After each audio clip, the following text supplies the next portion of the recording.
నెల్లూరు జిల్లాలో సంగం సిఐ వేమారెడ్డి వేధింపులకు మహిళ ఆత్మహత్యాయత్నంకు పాల్పడింది. చేజర్ల మండలం ఆదురుపల్లిలోని మక్బూల్ జాన్ జమీమల మధ్య గత కొన్నేళ్లుగా ఇంటి వివాదం కొనసాగుతోంది. స్థల విచారణ చేపట్టాలని ఎస్ఐ తిరుమలరావు రెవెన్యూ అధికారులకు రిఫర్ చేశారు.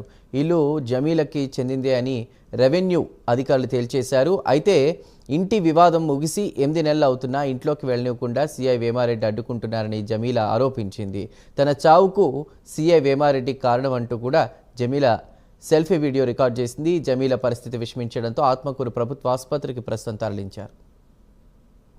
చాలా ఇబ్బంది పెట్టారు. వాళ్ళు దొంగ పట్టాను ఒక సృష్టించి కోర్టు నుంచి టెంపరవరీ ఇంజక్షన్ ఆర్డర్ అని ఒకటి పొందారు. వాళ్ళు మేము ఎంఆర్ఓ దగ్గరికి వెళ్ళి సార్ ఇట్లా వచ్చిందంటే ఎంఆర్ఓ గారు మాకు చెప్పారు, అయ్యా ఇల్లు నీదయ్యా అని మాకు ఎన్ఆర్స్మెంట్ కూడా ఇచ్చారు.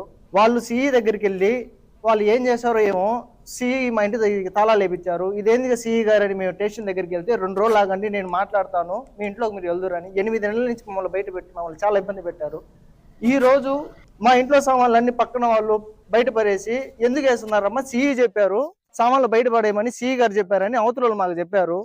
నాకు ఆ దగ్గర అన్ని ఎవిడెన్స్లు ఉన్నాయి ఇంటి నాది అని.